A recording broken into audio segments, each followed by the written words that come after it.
Hello friends, this is Amit Yadav and welcome back to my YouTube channel.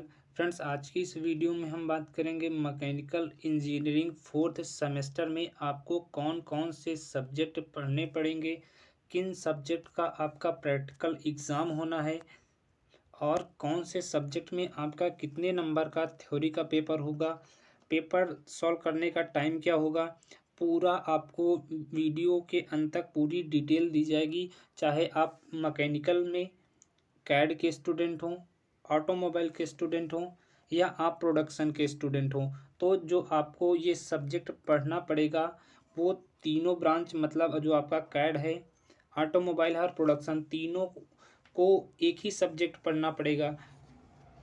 कोई अलग अलग आपको सब्जेक्ट नहीं पढ़ने पड़ेंगे। जो आपका कैड का स्टूडेंट पढ़ेगा वही आपका ऑटोमोबाइल का स्टूडेंट पढ़ेगा और वही आपका सब्जेक्ट जो है वो प्रोडक्शन का स्टूडेंट पढ़ेगा। तो यहाँ पर हम देख लेते हैं कि हमें कौन कौन से सब्जेक्ट पढ़ने पड़ेंगे।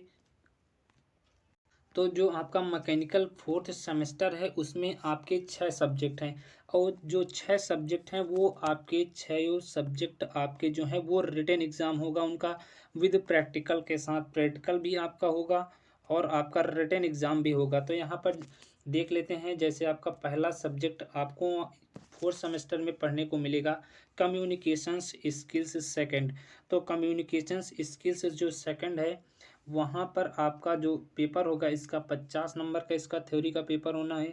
20 नंबर का आपका इसका प्रैक्टिकल एग्ज़ाम होगा। पेपर जो सॉल्व करने का टाइम आपका होगा वो 2.5 घंटे का होगा और इंटरनल और एक्सटर्नल मार्क्स मिलाकर आपका ये 100 नंबर का पेपर होगा। अब हमें कम्युनिकेशंस स्किल्स में क्या क्या पढ़ना है, तो यहाँ पर जो बात करूँ मैं आपकी कम्युनिकेशंस स्किल्स सेकंड को, तो इसको यहाँ पर 3 पार्ट में डिवाइड किया गया है। पहले पार्ट में आपको फंक्शनल ग्रामर पढ़ना पड़ेगा जिसमें आपको preposition, framing question, conjunction, tenses पढ़ने पड़ेंगे। सेकंड में आपका आता है रीडिंग स्किल्स में आपका एंटोनिम्स है, सैनोनिम्स है, प्रीफिक्स है, सफिक्स है, वन वर्ड सब्स्टिट्यूशंस हैं और आपका जो रीडिंग कॉम्प्रीहेंशन है ये आपका पार्ट सेकंड में पढ़ने को मिलेगा। थर्ड पार्ट में आपको यहाँ पर जो है राइटिंग स्किल्स आपको वहाँ पर पढ़ने को मिलेंगे जिसमें आपका मेमोज हो गए, सर्कुलर हो गए, ऑफिस ऑर्डर हो गए।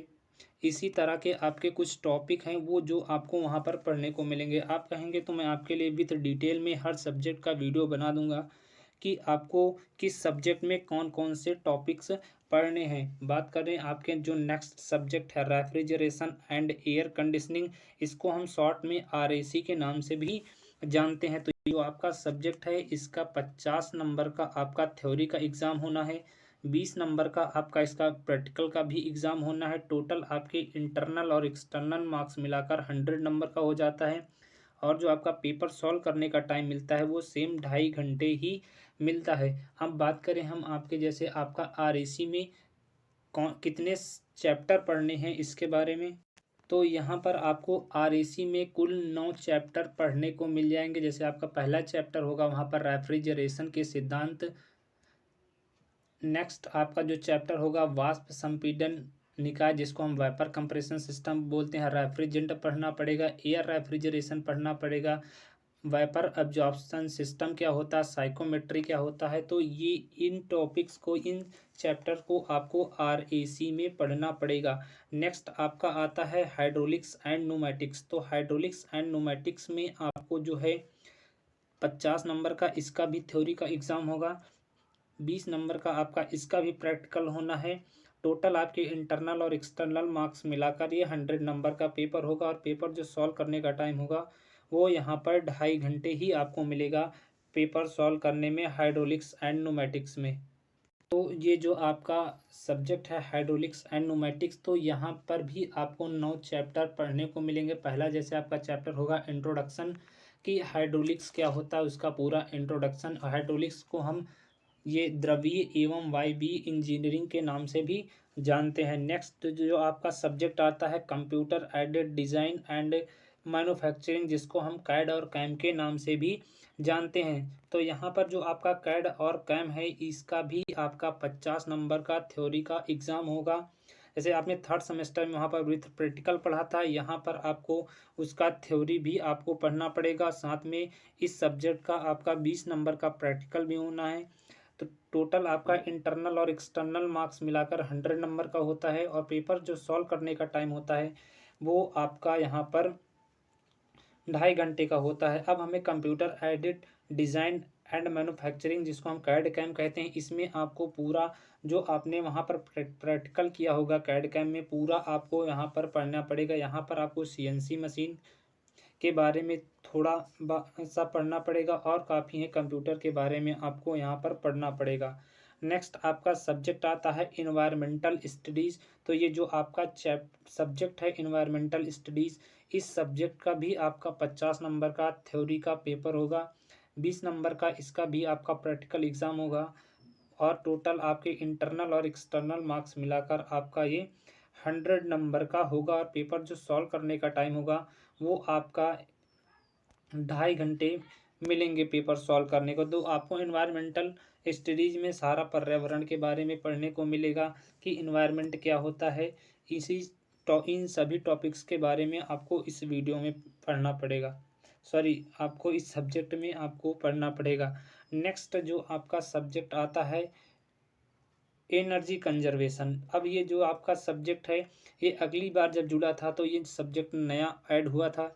तो यहाँ पर इसका भी 50 नंबर का थ्योरी का एग्ज़ाम होना है, 20 नंबर का आपका प्रैक्टिकल एग्ज़ाम होगा। पेपर जो सॉल्व करने का आपका यहाँ पर इसका टाइम होगा वो सेम 2.5 घंटे का होगा, और इंटरनल और एक्सटर्नल मार्क्स मिलाकर आपके ये 100 नंबर का इसका पेपर होगा। अब एनर्जी कंजर्वेशन में आपको क्या पढ़ना पड़ेगा, यहाँ पर आपकी जो एनर्जी का कंज्यूम होती है उसी के बारे में आपको पढ़ना पड़ेगा कि किस प्रकार से आप एनर्जी को बचा सकते हैं, और कई भी तरीके से आप एनर्जी को कैसे बचा सकते हैं, इसी के बारे में आपको पढ़ना पड़ेगा। जो नेक्स्ट आपका यहाँ पर सब्जेक्ट है यूनिवर्सल ह्यूमन वैल्यूज़। तो ये आपका ओनली प्रैक्टिकल एग्ज़ाम है, इसका थ्योरी का पेपर नहीं होगा, और यहाँ पर इसका 30 नंबर का आपका यहाँ पर प्रैक्टिकल होगा, और इसका जो आपका इंटरनल और एक्सटर्नल मार्क्स मिलाकर होगा वो 50 नंबर का इसका